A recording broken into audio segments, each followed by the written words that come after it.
सिद्ध हो जाती है परमात्मा की महिमा। ऐसे परमात्मा की मूर्ति बना के धन्य बनते हैं आषाढ़ी श्रावक। लेकिन मनुष्य जन्म कितना बड़ा है, आप कौन कौन 1000 वर्ष तक जीने वाले हो, सब आप ऊंचा करो। हाँ, 2000 वर्ष जीना है, क्षण भंगुर है। कैसा है मनुष्य जन्म, कैसा है भाई, कैसा क्षण भंगुर। पत्ता गिरा जमीन पर, एक पत्ता था हरा भरा था, एकदम हरा भरा था, जो पीला पड़ गया, पीला पड़ने के कारण नीचे गिर गया। नीचे गिर के जमीन पर वो पेड़ से कहता है, पत्ता गिरा जमीन पर, बोला था वृक्ष से यूं, फिर से लगूंगा तुझ पर, फिर से लगूंगा तुझ पर, लगने का क्या भरोसा। पत्ता गिरा जमीन पर, बोला था वृक्ष से तुझ पे लगूंगा, फिर से लगूंगा तुझ पे, लगने का क्या भरोसा।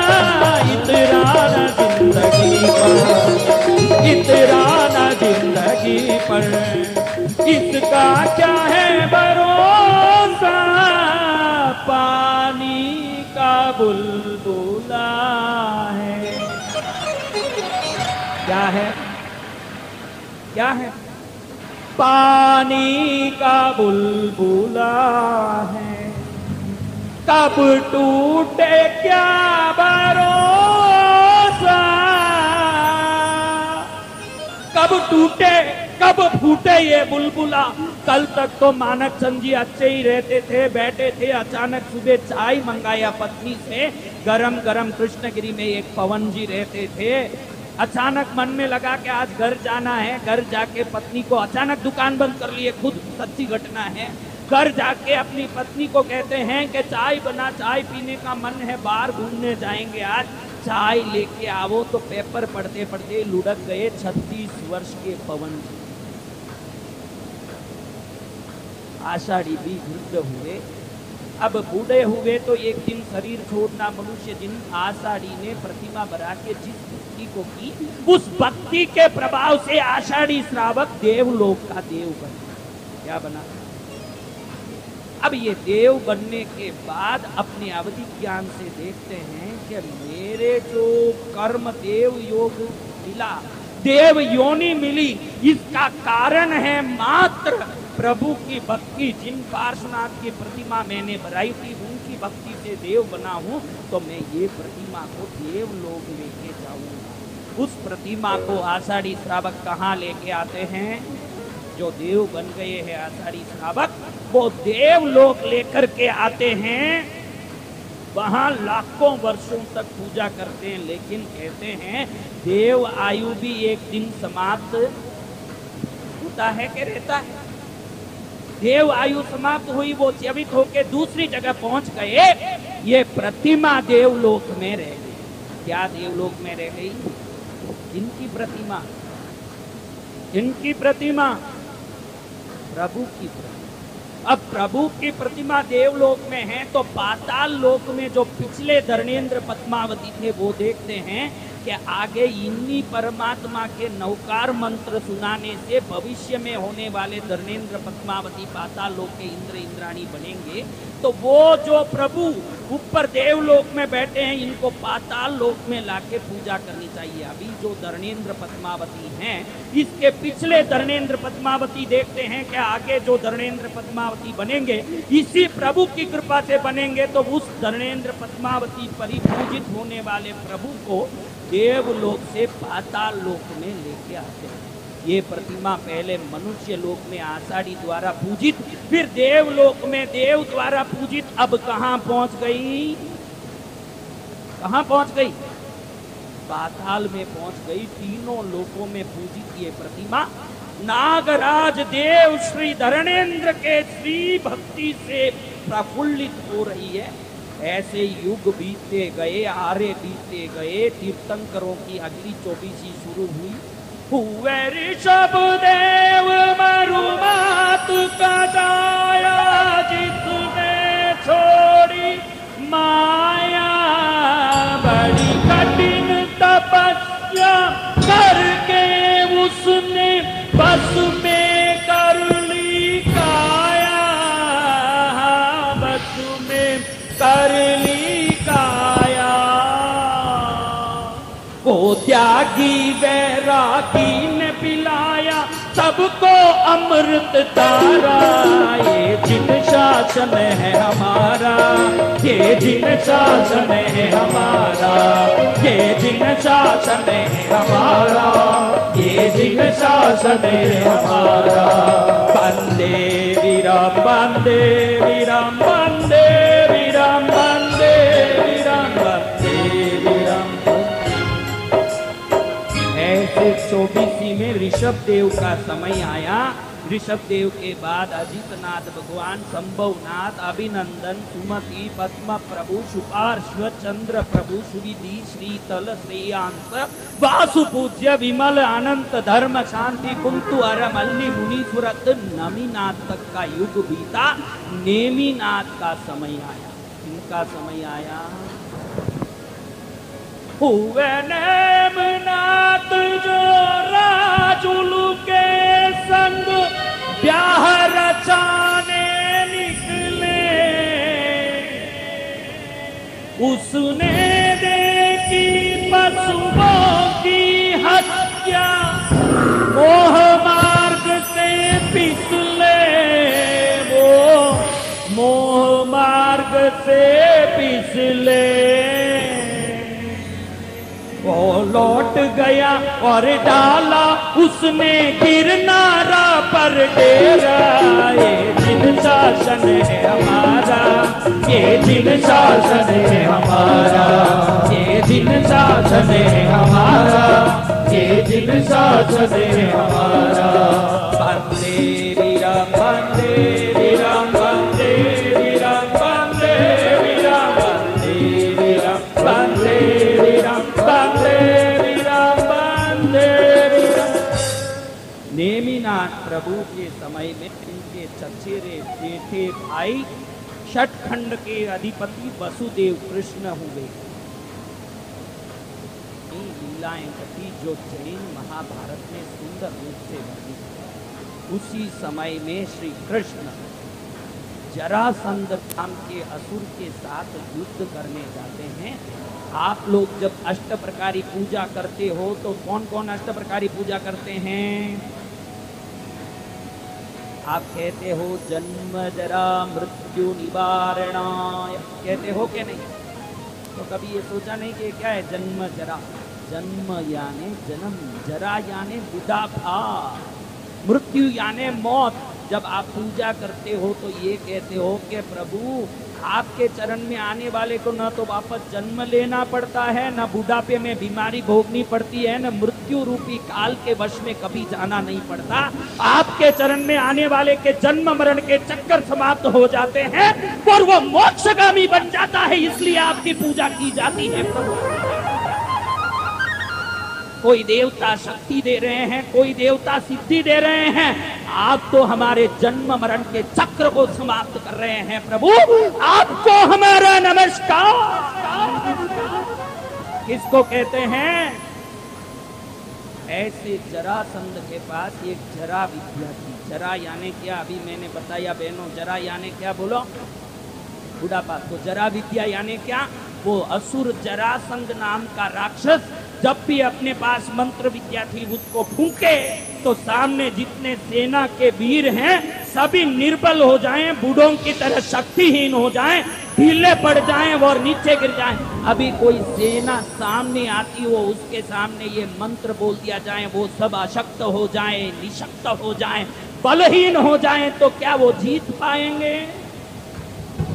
तो अब कृष्ण जब भी युद्ध करने जाते हैं तो युद्ध करने जाते ही सामने जरासंध ये मंत्र बोलता है, ओम ह्रीं जरा विद्यायै सर्व आकर्षण्यै सर्व शत्रु बल निर्मूलिन्यै सर्व शत्रु सेना शमन्नाशिन्यै भगवती जरायै गच्छ गच्छ शीघ्रं मे सर्व शत्रु सेना निर्मूलं कुरु कुरु फट स्वाहा। जैसे ही मंत्र फूका जाता है उसी समय सामने के वीर ढीले पड़ जाएं। ऐसे कृष्ण 18 बार युद्ध करते हैं जरासंध से। कितने बार? और 18 बार हार खाना पड़ता है। हर बार जाएं और तुरंत जरा विद्या का स्मरण करे जरासंध, और उसी समय कृष्ण के सेना के जितने वीर हैं सब ढीले पड़ जाएं और वापस पराजित होके घर पहुंच जाएं। हर बार हारे हारे हारे तो अब कृष्ण को आवे कि मैं इतनी बार हार गया, हम हारे हारे हारे। अचानक याद आता है कि गिरनार में विराजे हुए रेवताचल पर्वत नायक श्री नेमिनाथ का सहारा लूंगा, चरण लूंगा, तब निश्चित विजय होगा। 18 बार हारा लेकिन मुझे अभी तक प्रभु की स्मृति नहीं हुई, स्मरण नहीं आया, मैंने बड़ी गलती की। अब मुझे प्रभु का शरण जरूर तारेगा। कौन विचार करते हैं? कौन विचार करते हैं? हम हारे हारे हारे हारे, हम हारे हारे हारे, तुम्हारे के सहारे, हारे के सहारे आजा तेरा दास पुकारे, आजा हारे के सहारे आजा तेरा दास पुकारे, आजा नेमिनाथ दादा चरणों में मिलाया, इस कृष्ण को तू तार जा तेरा दास पुकारे, आजा हारे के सहारे आजा, हम हारे हारे हारे, तुम हारे। कृष्ण को लगा कि मैं प्रभु नेमिनाथ से उपाय पूछूंगा कि मैं जरासंध से 18 बार हार गया हूं, अब जीत का कोई उपाय आप ही बता सकते हो प्रभु, आप सर्वसमर्थ सर्वज्ञ सर्वशक्तिमान हो, आप जो बताओगे उसी मार्ग पर चल के मैं विजय प्राप्त करूंगा। प्रभु मन में सोच के प्रभु को मिलने के लिए गिरनार पर्वत की ऊपर चढ़ रहे हैं कृष्ण, और मन में हिलोरे आ रहे हैं उत्साह के, उमंग के, आनंद के, खुशी के, क्योंकि आज प्रभु मिलन होगा, प्रभु दर्शन होगा। आप लोगों को पैसा मिलते कैसी खुशी आती है, आप लोगों को संसार मिलते ही कैसे खुशी आवे। ये जो जितने भाई बैठे हैं इनको तो साला जी सामने दिखे तो ही खुशी आ जावे, साला जी आ गया, साला जी आ गया। हाँ, माता पिता आ जावे तो घर में रहने को भी जगह नहीं, साला साली आ जावे तो बने हैं देखो खीर पूरी। शर्म करो माँ के कुपूतों, इतना समझो दीवानो, याद करो वो हाल पुराना, जब था नहीं तू इतना सयाना, तुझे सुलाने वो माता जो रात रात भर जगती थी, जो माता तेरा कौन सुनेगा, जो माँ को ठुकराएगा, घर घर की ठोकर खाएगा, जो माँ की ना सुनेगा। आपको बताऊं कि एक सिद्ध कार्य कैसे संभव होता है, शास्त्र बताता है स्थान भी सिद्ध हो। देखो करेड़ा सिद्ध हो, घोष दशमी का समय, कथा भी सिद्ध हो, परमात्मा की कथा, स्थान समय और कथा तीनों सर्वोत्तम है, तो सुनने वालों को सिद्धि मिलके ही रहेगी, क्योंकि करेड़ा में बैठे। इसको देख के खुशी बहुत होती है। श्री कृष्ण भगवान को नेमिनाथ को मिलने जा रहा हूँ, इसकी खुशी इतनी हो रही है कि पूछो मत। कृष्ण भगवान ने कंस आदि कितने ही राक्षसों का वध किया, जब जो खुशी नहीं हुई, जितने वीरों का मल्ल युद्ध में पराक्रम से विजय प्राप्त किया, जब जो खुशी नहीं हुई, जितने सेना को पराजित किया, जब जो खुशी नहीं हुई, अरिहंत देवादिदेव नेमिनाथ के चरण में जाने के समय वो खुशी हो रही है। अगर आपको किसी को जीवन में मंदिर जाते समय सबसे ज्यादा खुशी आ रही है तो समझ लेना मनुष्य जन्म आपका सफल हो गया। कई आदमियों को निकलते समय खुशी आवे कि आज मैं जल्दी दुकान निकल गया, जल्दी दुकान निकल गया। अरे जिस दुकान पर जल्दी जल्दी पहुंच के जल्दी जल्दी कमाता है, उसी दुकान को एक दिन जल्दी जल्दी छोड़ के जल्दी जल्दी मसान में जाना पड़ेगा। तो कृष्ण ऐसे खुशी से जा रहे हैं, कितनी खुशी आ रही है, किस प्रकार जा रहे हैं कृष्ण, नाचते नाचते जा रहे हैं। आप भी मंदिर जाओ ना, देखो ये मंदिर में जो नाचेगा, ये प्रभु के सामने जो नाचेगा, उसको संसार में किसी के सामने गुलाम बन के भी नहीं नाचना पड़े, वो प्रभु के चरण में मस्त हो जाएगा। जिसको या नाचने आ गया, उसको कहीं नाचने की जरूरत नहीं है। कृष्ण कहते हैं मैं बन के मोर नाचूंगा नेमिनाथ दादाजी, मैं बन के मोर नाचूंगा नेमिनाथ दादाजी, भक्ति करा लूंगा चरणों में प्यार दूंगा, भक्ति करा लूंगा चरणों में प्यार दूंगा, दादा गिरनार वाले नाचूंगा नेमिनाथ दादाजी, मैं बन के मोर नाचूंगा नेमिनाथ दादाजी। सासुल को त्याग किया, शासन का प्यार किया, रल को त्याग किया, सासु प्यार किया, चरणों में आया जी, मैं बन के मोर नाचूंगा नेमिनाथ दादाजी, बन के मोर नाचूंगा नेमिनाथ दादाजी। ऐसे दादा नेमि स्वयं गोमेघ यक्ष और अंबिका देवी चरणों में सेवा कर रहे हैं। शासन यक्षिणी भगवती अंबिका माता का दिव्य स्थान श्री गिरनार पर्वत, जहां नेमिनाथ की सेवा में अंबिका सदा खड़ी है। गोमेघ यक्ष यक्ष बन के सदा प्रभु सेवा में खड़े हैं। चक्रवर्ती शक्रेंद्र समरेंद्र धरणेन्द्र पातालेंद्र किन्नरेंद्र यक्षरेंद्र राक्षसेंद्र असुरेंद्र गरुड़ेंद्र महोकेंद्र आदि वहां खड़े होके जिनके चरण में नतमस्तक होते हो, ऐसे प्रभु नेमिनाथ के चरण में कौन पहुंच रहे हैं? बोलो, टीवी में जितने देख रहे हो वहीं से बोलो नेमिनाथ भगवान की जय। अरे कहते हैं कि एक व्यक्ति ने जाके कहा भगवान से कि भगवान मेरा लाभ खूब हो जाए, ऐसे लाभ करो। भगवान ने कहा कि तू लाभ का उल्टा करेगा तो मैं सीधा कर दूंगा। लाभ को उल्टा करके बोलो क्या आता है? जोर से बोलो। लाभ को उल्टा जो करता है उसको भला करे, उसका लाभ होगा। अब ये समझ गया कि भला करने से लाभ होता है।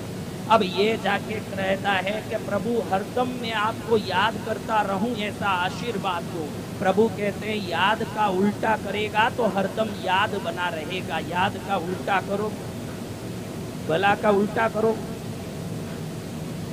जो भला करेगा उसको लाभ होगा, जो दया करेगा वो प्रभु को सदा याद करेगा और उसका कल्याण होगा। अब ये कहता है कि प्रभु मुझे यजमान बना दो, यजमान यानी सेठ, बड़ा मालिक बना दो।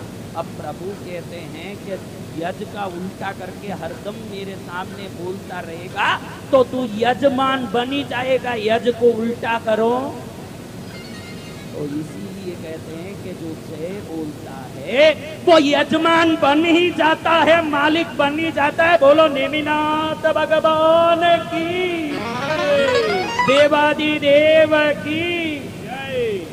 जय बोलते रहना जीवन में। अगर कुछ भी नहीं बोल सके, ये बत्ती सी दिखाना, करणपुरिया जी तो कहते हैं कि बत्ती सी दिखा दो तो भी चले, लेकिन परमात्मा के दरबार में खाली बत्ती सी दिखाने से नहीं चले, थोड़ा जीभ भी हिलाना पड़ेगा। इसको बत्ती सी दिखाने से चले जो गूंगा हो वो, अगर मुंह है, जो मुंह अपने पत्नी के सामने तो ज़्यादा बोल नहीं पाते हो, मिर्चा मित्र दुनिया के सामने तो बोल ही पाते हो, खूब बोलते हो, और इतना बोलने के बाद भी अगर भगवान के सामने खाली बत्ती सी दिखा के खड़ोगे तो क्या काम आएगा? बोलो एक बार नेमिनाथ भगवान की जय। प्रभु के समौसरण में कौन पहुंच गए हैं? इस कथा में किस किस को आनंद आ रहा है? हाथ ऊंचा करो।